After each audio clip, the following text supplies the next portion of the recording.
it reminds me of that time when I felt like anything could happen and anything was possible. You know, your 20s are a point at which you could go in a multitude of directions. The possibilities feel limitless. So like for me, it's a really positive time and happy memories of silly dancing on a sticky dance floor, dropping a can of Red Stripe and failing to pick it up. Hello, I am Kay Anderson, and you are listening to Lost Spaces, the podcast that mourns the death of queer nightlife. Every episode, I talk to a different person about a venue from their past, the memories they created there, and the people that they used to know. Today, we are talking to David Paisley, a Scottish actor known for roles in soap operas Holby City and Reverse City, two cities. Tale of Two Cities. He is also a tireless LGBTQ campaigner, recently being acknowledged with an Attitude Pride Award for his campaigning against the trans-exclusionary agenda of the LGB Alliance. He first moved to London when he got the role as midwife Ben Saunders in Holby City, and he hated it. It wasn't until his second time around that the city's charms started to show themselves, and he had fun exploring the sticky dance floors and sweaty bars of Soho. We originally caught up to talk about Ghetto, that beloved icon of the mid-noughties queer scene, but as is usual on this show, we kinda went on the scenic route, which took in other clubs, including Pop Stars and Trash Palace, and some entirely unrelated conversations about funeral songs, the Spice Girls, and the anxiety of being the person in control of a playlist at a party.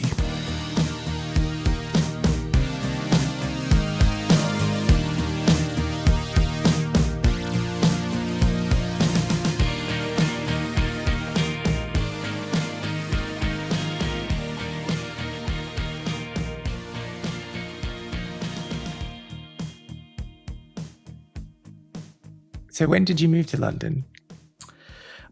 First of all, I moved in about 2003, 2002, 2003, because I got offered a job working down in London, working on a TV show. I had a boyfriend at the time, and we had to come to an accommodation with that because he was still studying up in Glasgow, so he stayed in Glasgow. And yeah, it's quite a change of pace. Quite shocking. So why do you bring up the boyfriend then? Because we had a long-distance relationship for a number of years while I was in London and he was in Glasgow. Oh, for a number of years. It didn't just like fall apart within a month. No, not really. No. We were together for 7 years. I'm always surprised when people like manage to make that happen. Like, wow. I think moving to London was a factor in why we eventually broke up. You know, I think it's really challenging to be in a long-distance relationship. And I was really young. Like, I was only 22, 23. But we'd already been together for about 3 years by that point, 3 or 4 years. So we were quite a settled couple. We were quite happy together. So moving to London was quite a big challenge for us, but I couldn't turn down the job. The job was such a good opportunity. So yeah, I had mixed feelings about going. I had mixed feelings about being there. My first time in London, I was like there for 2 years, and I didn't enjoy it. Like, I didn't like London. Oh, wow. Okay. Like, did you always want to be an actor, and was it always like, this is the path I'm on, this is what I'm going to do?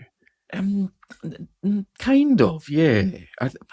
So I was like in school plays and things like that. I was the shyest kid you'd ever meet. I was incredibly shy. But for some reason I was drawn to this idea of performance, and partly that's, I always try to work out why I was so drawn to it, but I think for me there's something about the kind of cathartic release of playing with your emotions on stage in a way that's not real, right? Because you can explore emotions and feelings and thoughts in a character, and that's not you. That's kind of outside of you. So, like, I was always quite drawn to that, even when I was quite young. So I feel like I always wanted to do something creative. I think that's one of the creative impulses is to get a response from whoever. And if you're a musician, you kind of want to have an audience, or If you're in visual art, a lot of people create stuff and they create it for themselves. But there's another part of creativity that's about connecting with an audience. So and there's different ways in which we're creative, different reasons why we're creative. And there's kind of a safe way of doing it, isn't there? Like, so if you're an actor, it's a very kind of contained, like, I am going on stage and I am going to do this. So you maintain that control while still being able to connect.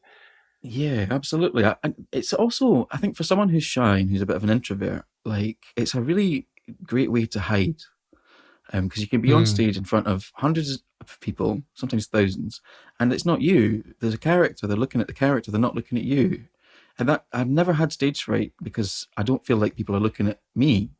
I play music and I write music, and I had to stop doing that because I got such terrible stage fright because the music that I write is it's so personal. And when I'm on stage doing music stuff, I feel like I'm bearing my soul, which I don't feel like I'm doing as an actor because it's someone else's soul. I know that sounds kind of odd, but I think it's one of the reasons why a lot of musical performers perform in character. There's a lot of people who take on a persona in order to perform. And so I kind of understand that. But I always kind of think, I don't know, I guess like with my songs, although they are very personal, it feels like that's someone from another time. So it's not really me. So it's got that kind of sense of performance about it as well. So if you have enough distance from it, that you feel like that's... I can kind of understand that. I can understand that. And also, some people write in character. They write songs in character, so they're not songs about them. Some people are really clear about the fact that they write stories about characters and the songs that they sing. One of my favourite singers is Kathleen Edwards. And she always writes songs that are in characters, because if she was that character in her songs, she'd be messed up. She's got several boyfriends in jail. Her life's a mess.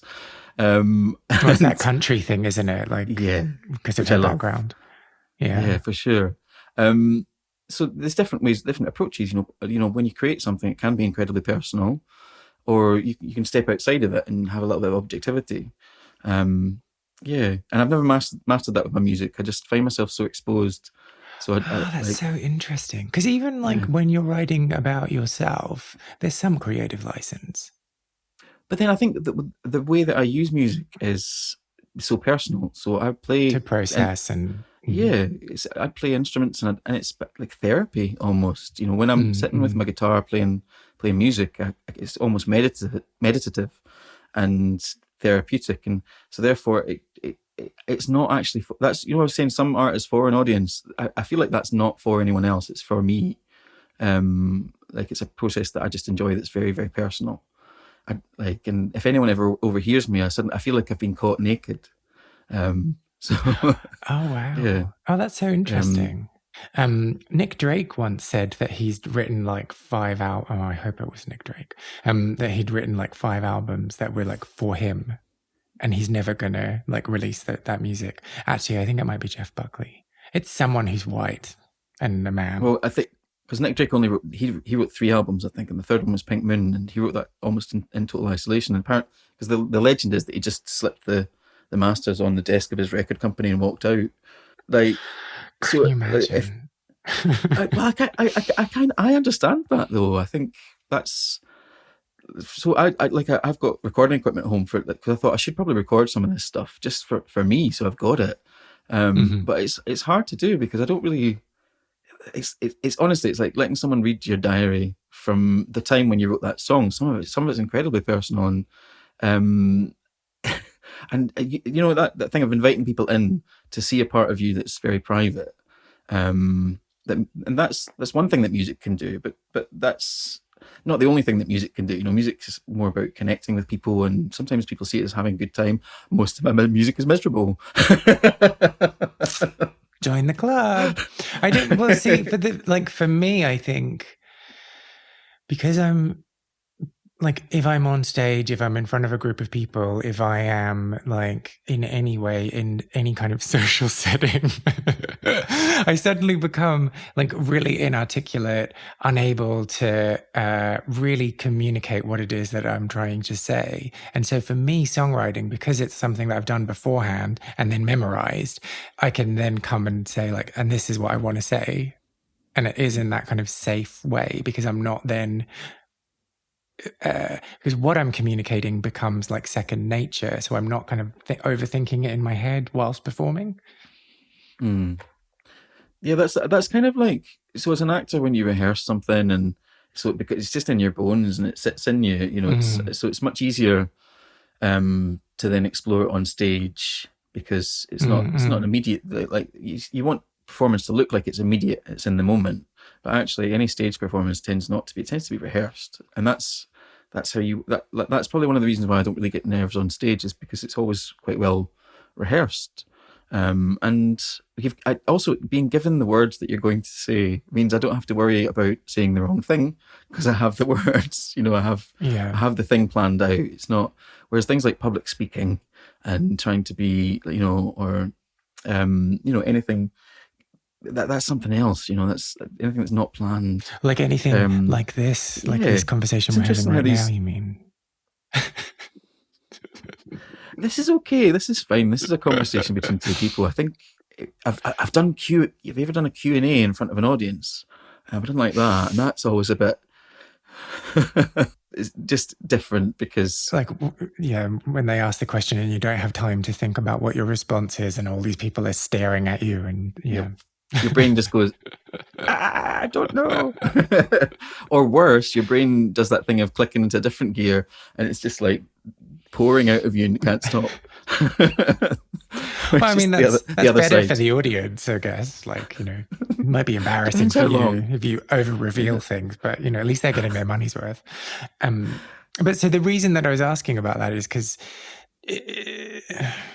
So the assumption that I would make is, if you were aspiring to be an actor and you lived in the UK, you would be like, I'm going to move to London, I'm going to go and like audition, and I'm going to like make it in acting. Was that ever part of your plan? Not specifically. I think you're right. So much of the industry is down there. My entry into that industry was quite immediate and unexpected, because I was a teenager and I got cast in a TV show at an open audition. I wasn't really planning on it. I didn't go to drama school, but although it was something I always wanted to do. My mum was a writer, so she was a published writer, and I knew that I wanted to maybe do something creative, and we'd spoken about it quite a lot, and she said, well, she knew the realities of working in these industries, and she just said, get a career, a bedrock underneath you. And also she really felt that the best creative output comes from people who have life experience. It's not always true. I think sometimes you can get really interesting stuff from very young people that maybe but it's also true that the experience helps inform the creative process. So she felt, if you feel like you've got something to say, give it 10 years, you'll have even more to say, and also, I think she just didn't want me to be skint. like a bro, like, don't do it. Because it's like all the creative professions can be quite challenging and tough. Acting is difficult. I know a lot of working musicians, it's very similar. They actually making a career out of it, where the majority of your income comes from that work, is really challenging. So most people have to have a mixed income and look at ways of making it work, Yeah. So you'd done this open audition when you were a teenager, got an acting role, and then that led to the acting role in London, or it led to an agent, which led to the...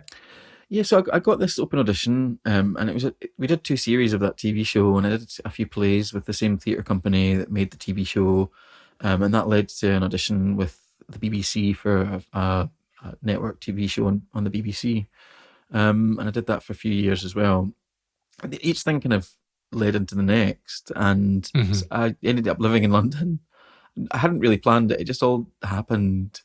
And I definitely, it's a weird one, because I definitely wanted to work. I definitely thought this is a great opportunity to do something, and sometimes I'm quite brave about that kind of stuff. Like, I'll just do it. Now that I'm over 40, looking back, I wonder how I was so, I didn't have any fear of doing it. I just did it, Whereas now that I'm a little bit older, I feel like I've got some more, now that I've got that experience, I'm slightly more cautious and less brave and bold. I think we're all quite bold when we're young. Well, it's because you're not necessarily thinking through the negative consequences, are you? Yeah.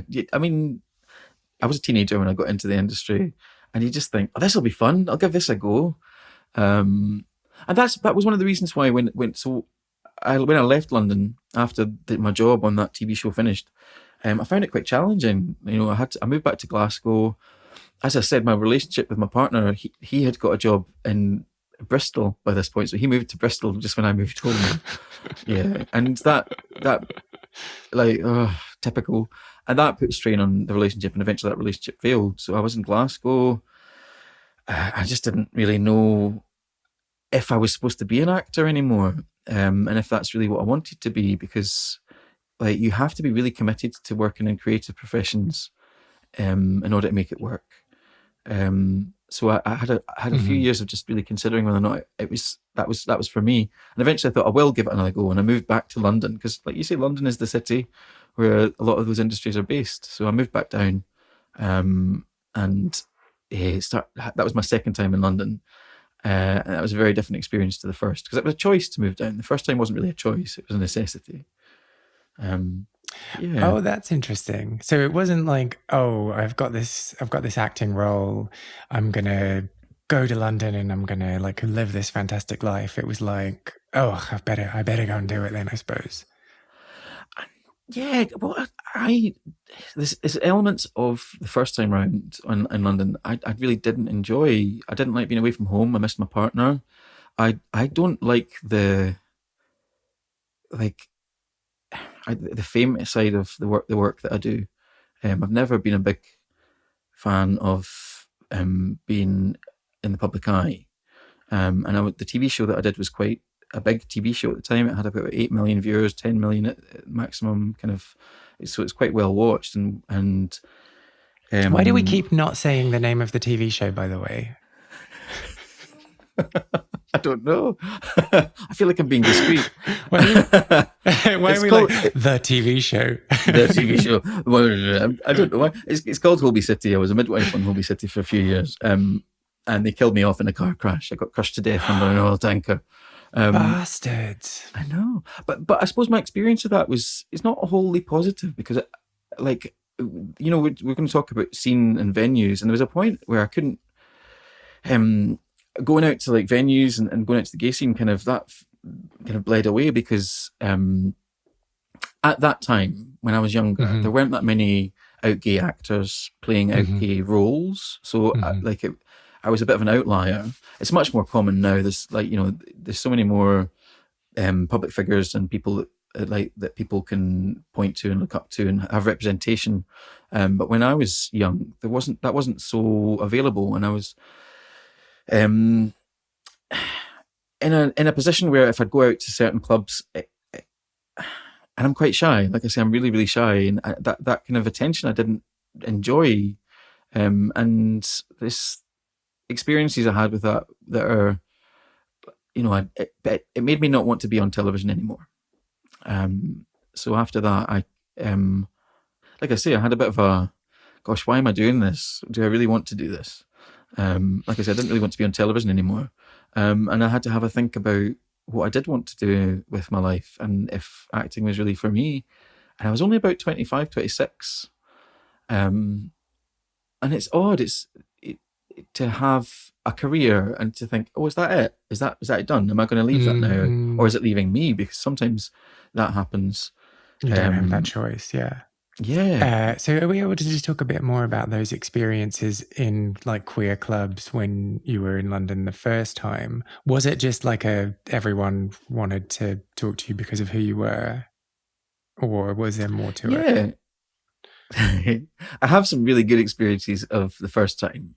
Because I was a regular at Pop Stars, the club.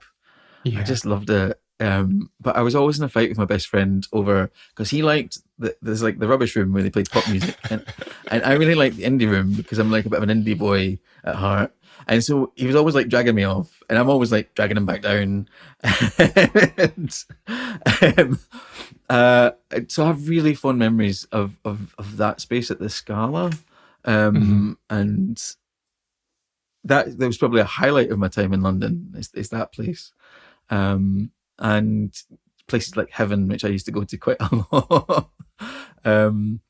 which are like they're quite busy and a bit of a sweatbox, and you can kind of get lost in them a little bit. And so like actually most of my time in London was all right. That was okay. It was only really later on that I kind of started to. But as I say, like Popstars was such a wonderful venue, just kind of scuzzy and grotty and wonderful, and I have so many happy memories of. So what I did when I went to London, I made friends with a big group of people from university, the LGBT group, that I kind of semi-joined, even though I wasn't at university, because I was university age. Right? I was the same age as them, so I just hung out with this whole group of people from, and just like pretended I was a student, and I pretended that I wasn't. If someone asked me what I did, I said I was a student. I was like, "Oh, I'm a student." I had someone come up to me once and say, "Has anyone ever told you you look just like David Paisley?" I'm like, "No, I've never heard that." Anyway, not really. But London can be a bit more anonymous and at times, and there's quite welcoming places that you can go. Like I'm not, like I say, I had some very good experiences down in those venues. But what about the negative experiences? Sorry. Tell me the bad stuff. What about the bad stuff? What about the drama? You were saying that like it wasn't like because you were shy, it wasn't always welcoming, you didn't always enjoy the scene that first time around. Yeah, I was very, very shy. So I kind of just liked hanging with my friends, like most people do when they're out. And there was a few instances of things being uncomfortable. Sometimes people would be rude to my friends.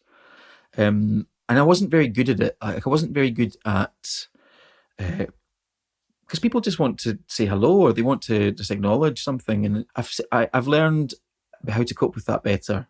You know, it's just about being polite and friendly, and then also being boundaried and saying thanks so much. I'm just going to go back to my friends now. You know, so like understanding how to handle that. My shyness was so bad that I'd get terrible social anxiety, that I would kind of clam up and almost appear rude. I think I would, because I was so like, because I don't really like talking to strangers. I have this real, hello, by the way,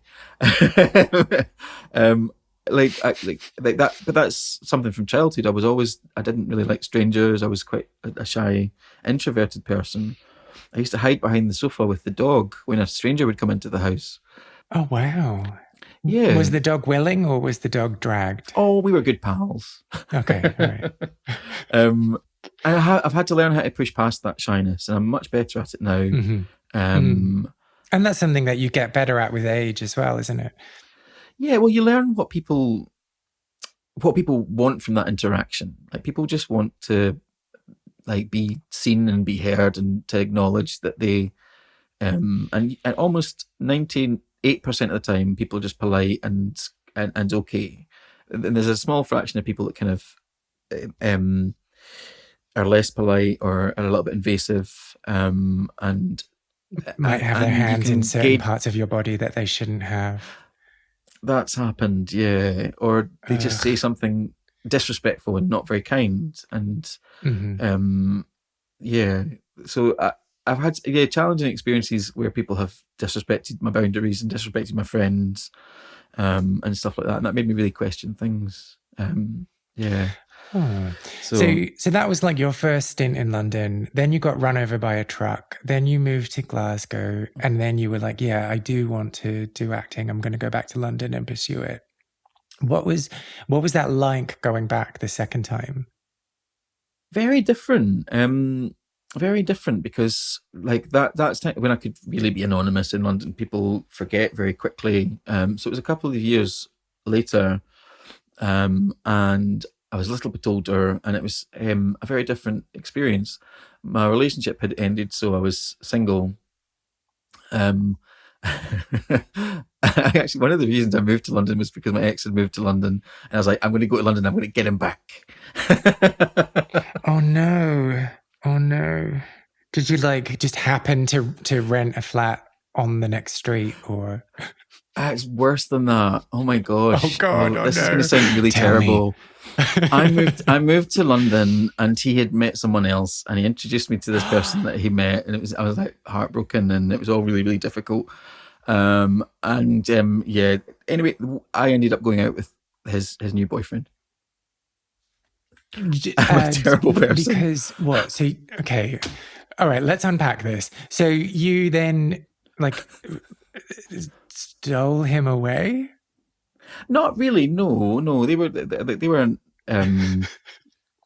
is really personal. I love them both dearly, and I'm still really good friends. I'm still really good friends with them both. I was actually at my ex's wedding just a couple of years ago, and my partner that I met in London, who ended up being a long-term partner, was originally going out with my other. But yeah, this is like such a this happens a lot. Yeah, it's a rite of passage for a queer man. Yeah. But we're all still pals, so that's all right. Yeah. Okay, all right. Okay. Like, it's great that you're all still friends, but what happened? This is how it actually relates. I actually messaged my ex that I met in London, the second one. His name is Ben, and we met in these venues that I really loved, places like Trash Palace and the Ghetto. And we were like regulars in the Ghetto, going to nights like Red Eye and Misshapes and Wig Out. And there was another night called Nag Nag Nag, which was at the Ghetto, which is quite well known, because they did like an Electro Clash kind of, and it was really popular at that time. It was like the early noughties, like up to, and he was a punk, so he had like a mohawk, and he went, because Red Eye was like the punk night. I feel like in London at that time had these venues that were so much more diverse than I've seen in the last few years. Like so many different types of music. You could go out on a different night, and yeah, it was quite a golden time. I really enjoyed that particular period, just because the music and like the Ghetto was like a little sweatbox that was just mental. So you are taking me off in a completely different direction. Do you not want to talk about this? No, I will. Yeah. So that's where I met Ben, who was my second partner. It was just one of these awkward things so my first partner is a wonderful, wonderful human being, and so is Ben, and that's probably why they were drawn to each other. And then when I was introduced to him, I was like, oh, hello, and I met him, and that night I was like, oh God, he's lovely as well. Oh.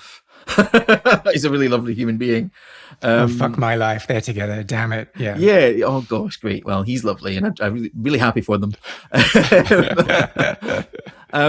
Things actually, we didn't immediately get together because Ben and my ex broke up, and then I knew I had a kind of connection with Ben, and I spoke to him about it, and we agreed to wait to give it time. And we waited a year before we actually started dating, because we wanted to give it enough space. And I asked permission from my first partner. I was like, would you be okay if we got together? Because we look quite like each other. And is this okay? So, yeah, I asked permission. You made it. I thought this was going to be like... Do you thought this was going to be really scandalous? That's why you were digging. You were looking for this scandal here. It's like so innocent. Like, you went and asked permission. Gosh. Yeah. I mean, it wasn't. I mean, to be honest, he wasn't pleased. He wasn't like. I think it was challenging for him, even though they'd been broken up for a year. Yeah, but me and him had been together for 7 years. I met him when I was 19, and we were like proper. We had a house and a cat, 2 cats and a car. We were really together. What were the cats' names? George and Martha. We named them after the two lead characters in not Cat on a Tin Roof. That was our other cat. We had 3 cats. We had Maggie the cat, who was named after Maggie from Cat on a Tin Roof. And we had George and Martha, who were named after Elizabeth Taylor and Richard Burton in Who's Afraid of Virginia Woolf. I was a bit of a Elizabeth Taylor obsessive. I don't know. I had 2 cats named after Liz Taylor characters. You tell me.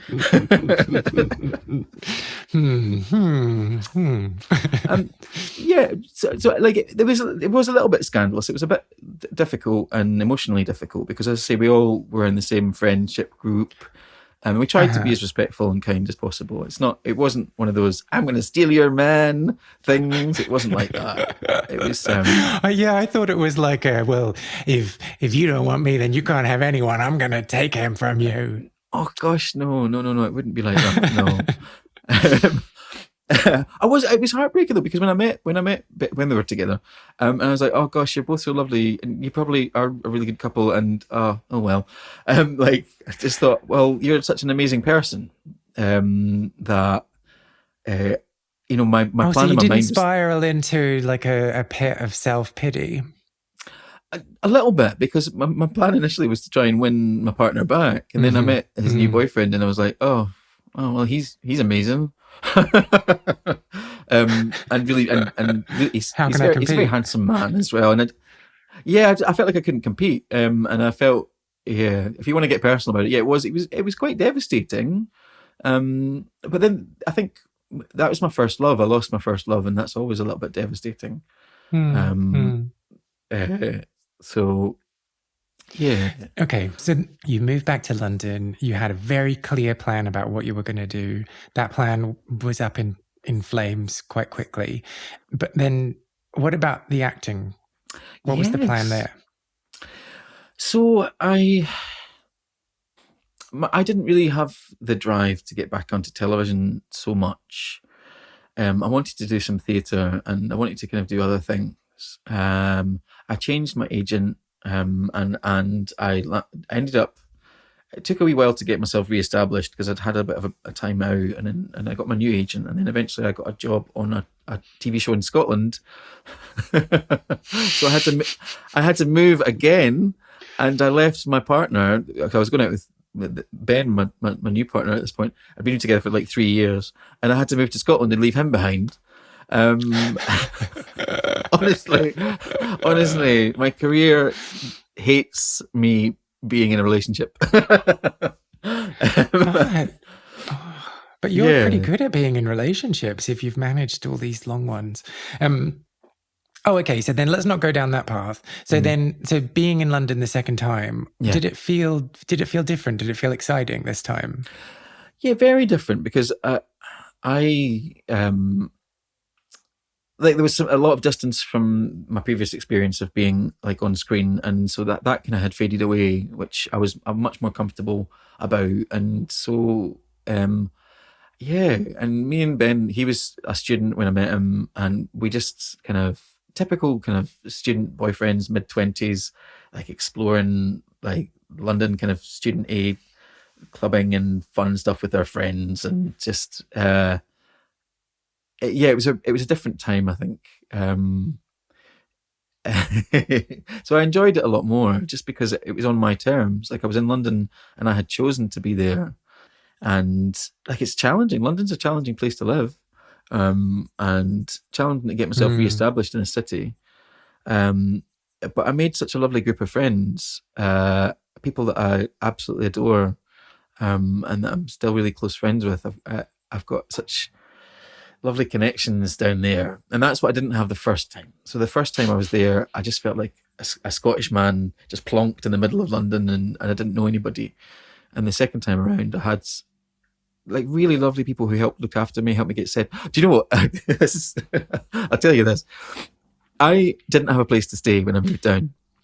So my best friend Zara, who was absolutely wonderful, she and her pal Kate let me stay on their sofa. I stayed on their sofa for 10 months while I tried to sort out a job and a place to stay. I was on that sofa for 10 months. I could. And what was your back like at the end of that? It was a very comfortable sofa. It was a futon. So it was like, and you're short. Then at the end of 10 months, I found a place to live, and I said to them, I was like, "Oh, guys, I'm so sorry. I found a place to live. I'm going to have to move out." I thought they might be sad. They were like, "Oh, thank God." I was like, "Oh," but this because they were so lovely. They never made me feel like I was in the way, or that, you know. And they really, really helped me when I needed to establish, get myself like back into just changed my life, and they really helped me. It was really lovely of them, and they didn't kick me out. It's just like me staying on the sofa for so long. That's love. You wouldn't have lasted that long in my flat. That is love. Yeah. Like, 2 days. Like, So I've been to the estate agent. I found a bunch of lovely flats for you. Off you go, bye. So let's go to the ghetto then, because this is the club that we're here to talk about. Do you remember the first time you went there? Oh gosh, I think so. Yeah. Well, because that will have been with Ben, and I think it would have been to Red Eye, which is like the punk night, and his friend was one of the DJs, and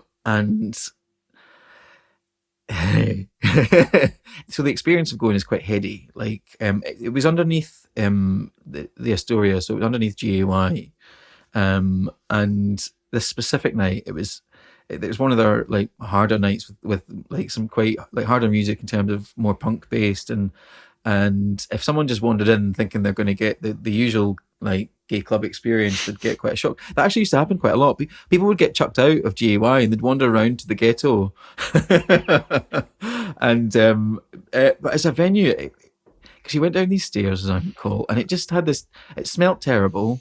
It was so sticky and dirty, and like all there really was Red Stripe. That was the most affordable drink you could have. Everyone drank either Red Stripe or like, I think they did a deal with like some. It wasn't Red Bull, but it was like Red Bull. Like a knockoff brand. Yeah, and a spirit that maybe was vodka, maybe it wasn't. Maybe it was maybe it was methylated spirits. Who knows? But because it's specifically for like that kind of like 20s student-y kind of London crowd of people that had a real hunger for like an alternative scene. So each of the different nights at the ghetto was focused on a slightly different like vibe. And so there's like lots of, at that point, you know, Electroclash was a thing. There was lots of young gay punks in London. There was quite a like little resurgence of the punk movement. So there was, lots of cute boys in mohawks, and just me kind of stoating about the dance floor, to Courtney Love, and the Distillers, and because I quite liked that sound, you know, like I've got quite varied music tastes. And at that point I was like quite into things like that, and Riot Girl was something that I was I really like Riot Girl, and I was quite a big fan of Veruca Salt back in the 90s, so, like a kind of very American punky kind of female led bands, which I really adored when I was younger. And they had like I can't remember what time at night. At some point at night, someone would like a band would come on, and they'd have like a live gig on certain nights, and it would be really unexpected, and you never really knew who was going to turn up. That was always something really exciting about the venue, because suddenly the music would go off. You'd be like, "Oh, what's happening?" And it would set up, and it just had that real electric kind of feeling in the air of possibility, and it's strange. As an older person. Now that I'm 40-ish, slightly over, let's not go into it. I haven't cast my mind back to that time so much. And, you know, you asked me my first experience, and strangely, all those experiences kind of blend into one that's quite positive. Because that sense of having found a tribe and a bit of a family, which is quite important for young people in their 20s when they're trying to establish a sense of their identity and who they are. So I think venues like that are really crucial for people finding like-minded people. And weirdly, music does that, I think, because I have very varied taste, but you can tell a lot from someone from the kind of music that they like and that they listen to, you know, I think. Well, can you? Can you? No. Well, it can be deceptive. I used to think, like, it can be. I used to think, well, that you won't meet a bad person that's a Tori Amos fan, because I'm such a big Tori Amos fan. I was like, oh, you'll never meet a bad Tori Amos fan. And then I dated one. I feel like that. I mean, that's a very weird barometer to be measuring people on. There are lots of pretentious Tori Amos fans. Yeah, that's the thing. I don't know if I fit in. Maybe that's where I'm at. I don't know. I find Photo Amos fans are usually. Yeah, I'm getting pretentious vibes. Yeah. Yeah, is that what you're getting? I'd like. There's a fairly kind of. It's quite a niche fan base, and it's very dedicated. Like I was like a completist with their stuff, and like I absolutely like adore her. I don't know. I like I said, I don't think it's necessarily healthy to judge people by their music tastes.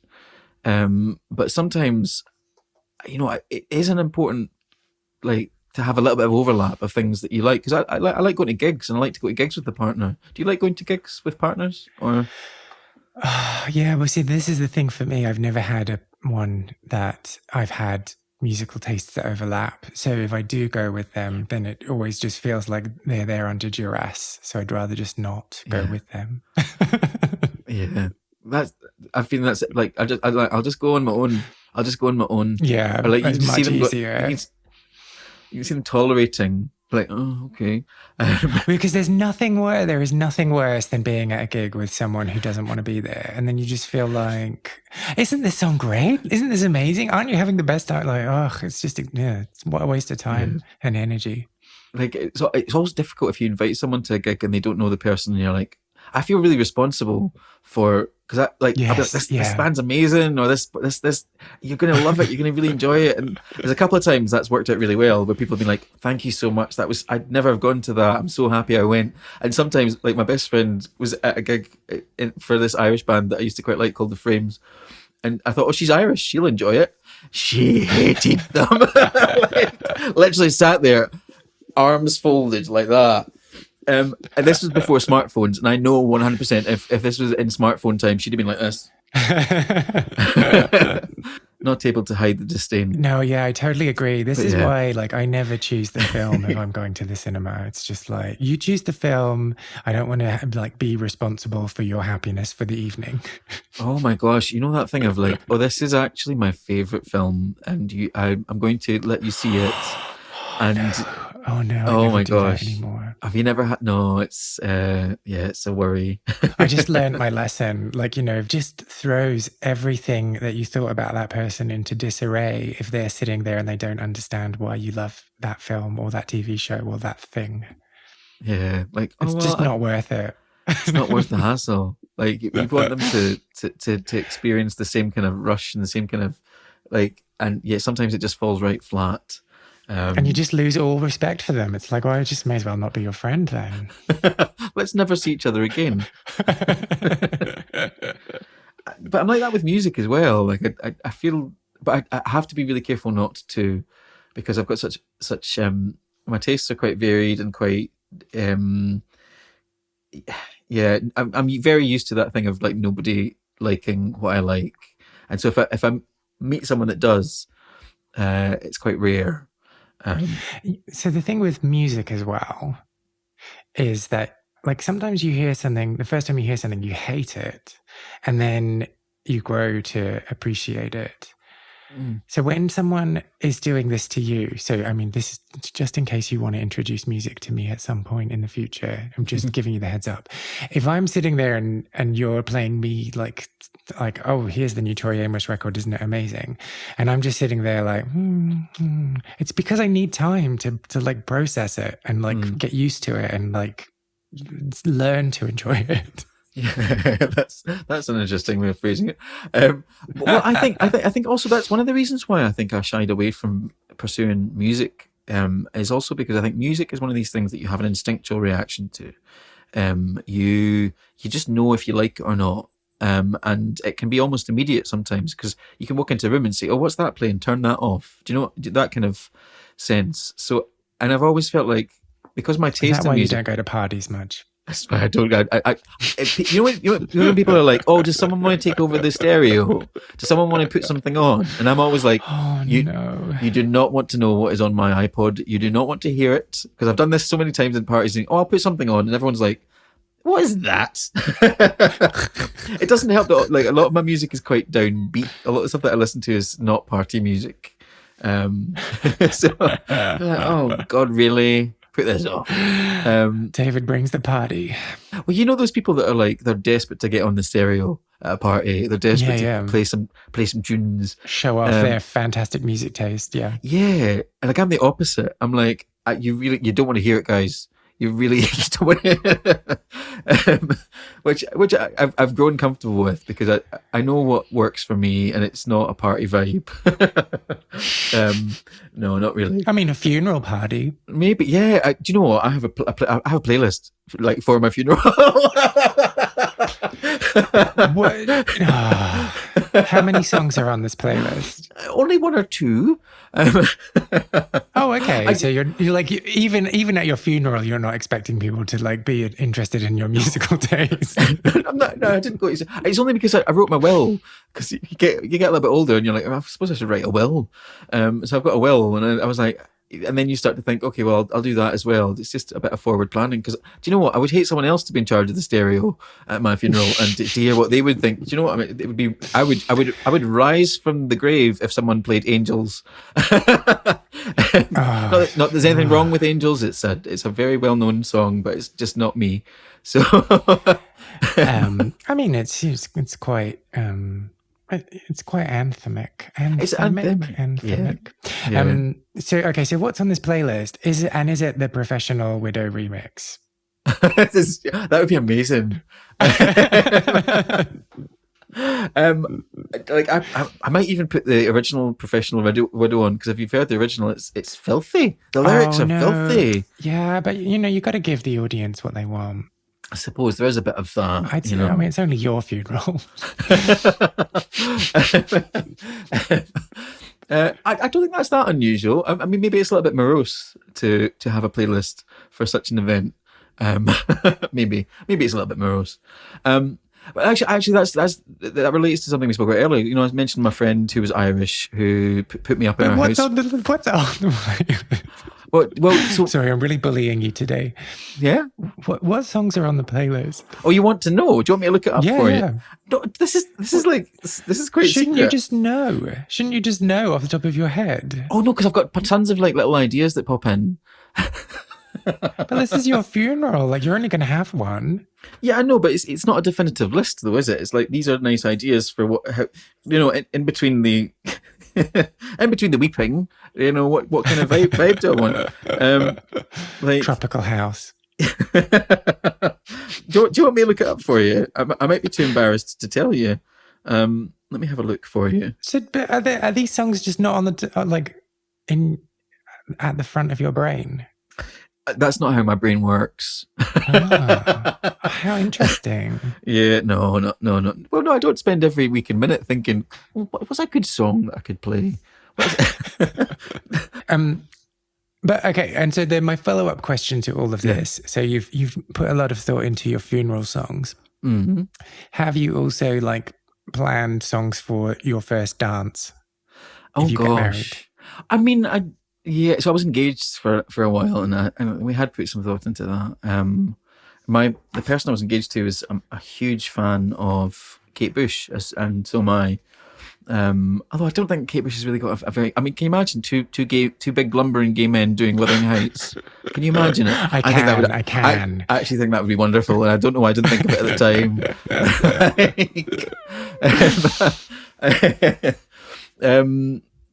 time. Have you got a song for you? Have you planned one, or is that, are you like, no thanks? No, no, I can't imagine.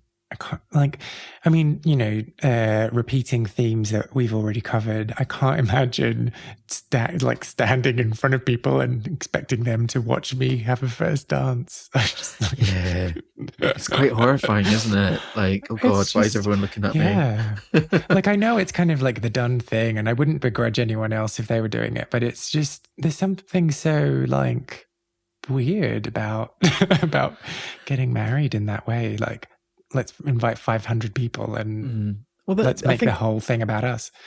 There are certain things that people think are traditional that they have to do. I think one of the advantages of the fact that gay people couldn't get married for a long time, and then in the last 10 years or so, the laws have been changed to allow people to get married who are of the same gender.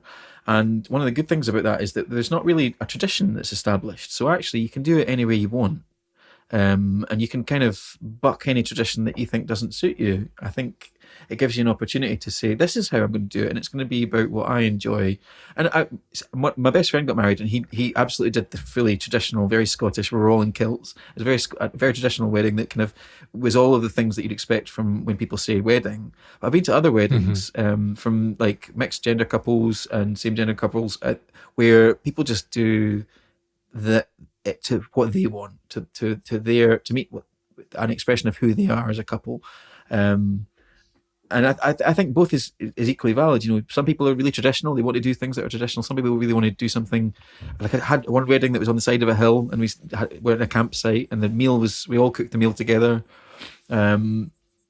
So there's lots of different ways you can celebrate your relationship, and I think the most important thing is to make it your own. Yeah, I'm also like a bit of a doomsday. What am I? I like to say it's pragmatic, but I'm probably like more on the negative side of things. And I really wouldn't want like my relationship to dissolve and that song to be ruined to me forever. Oh, that's a really fair point. Yeah. So for a long time I couldn't listen to Kate Bush after that relationship ended. It's really like because it just was too, because that was at the time when she did those concerts, you know, the Before the Dawn. Oh yeah. Yeah, so she did those concerts, and we went to see. I actually went 3 times. Don't tell anyone, but I went 3 times. Yeah, it was incredible. But I didn't think I'd get another chance to see her. And so, like, you know, when something ends, and you're like, it's just that entire thing that we shared, I can't now do. You know.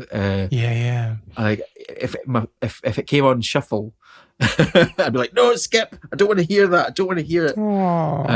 But you say you're quite a doomful person. Do you have a funeral playlist? Have you? No, is that just me? No.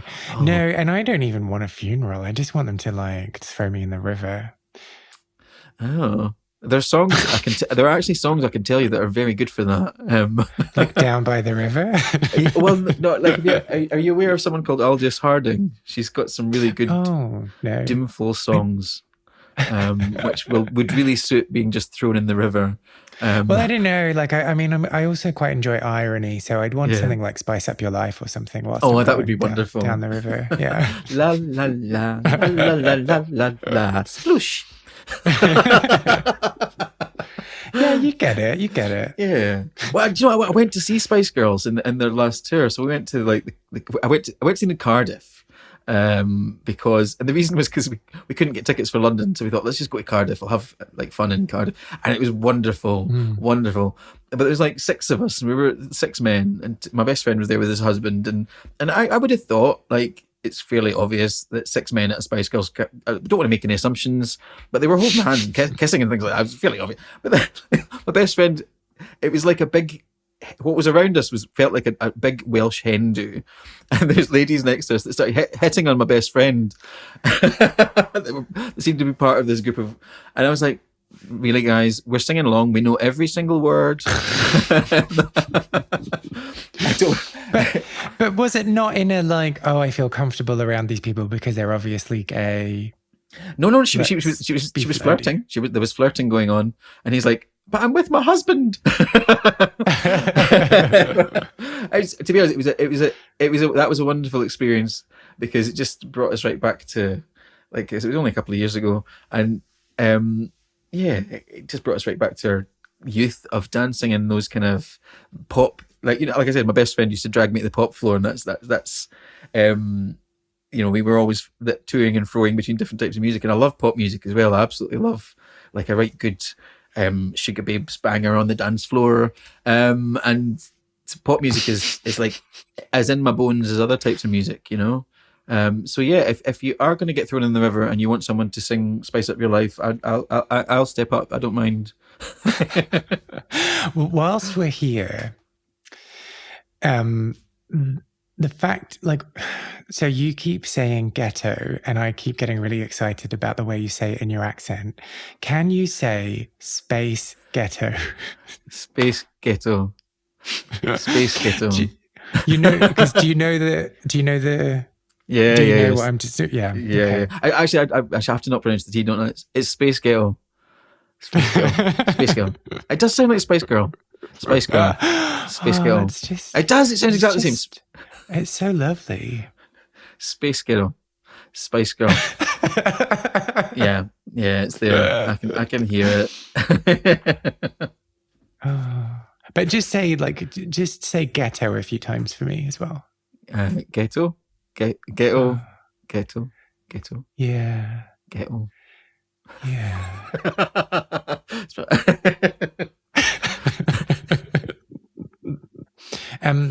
So we're going all over everywhere other than the ghetto. Yes. The ghetto. Yeah, so what would you like to know about the ghetto? So were you in London when the ghetto closed?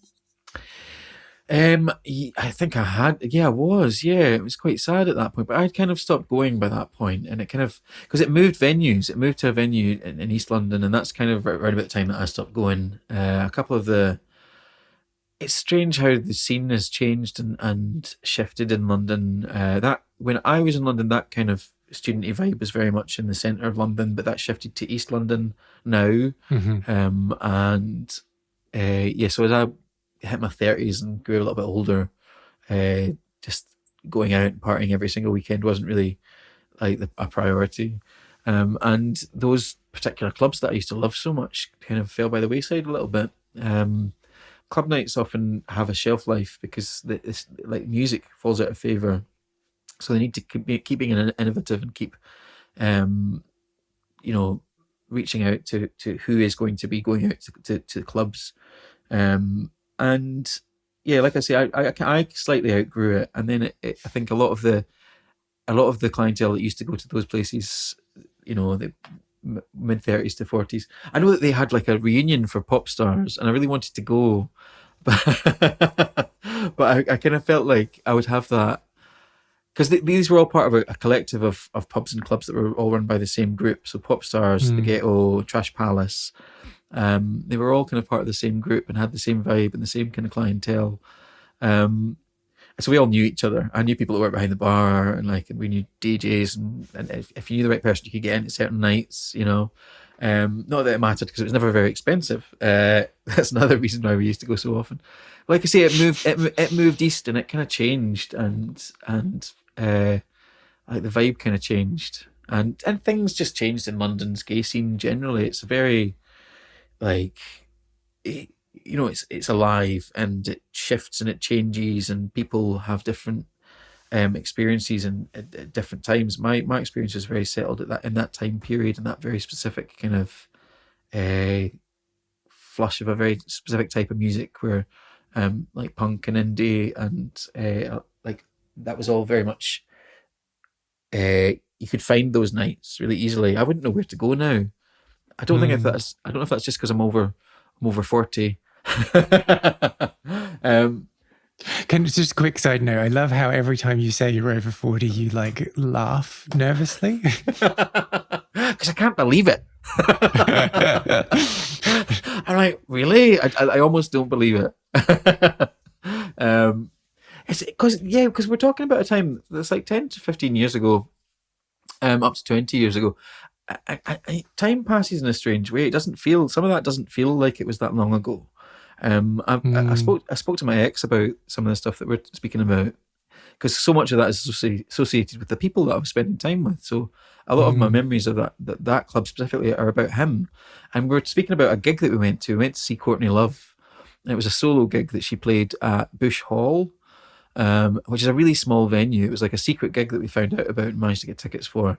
And we were just saying how it was such a formative gig experience. It feels like it was just last year because it's so cemented in my mind, that experience of being there with the crowd, listening to the music, and just those kind of experiences, I think, don't leave you.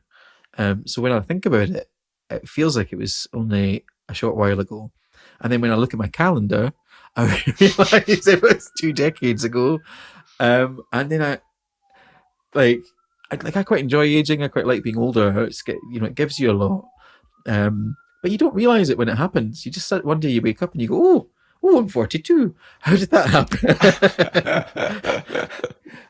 My mum used to always say that. She's like, David, I still feel like I'm a 16-year-old. I feel like I don't feel any different on the inside. It's just my body has changed. And the years have racked up. I don't think you do. You always feel like you're the same person.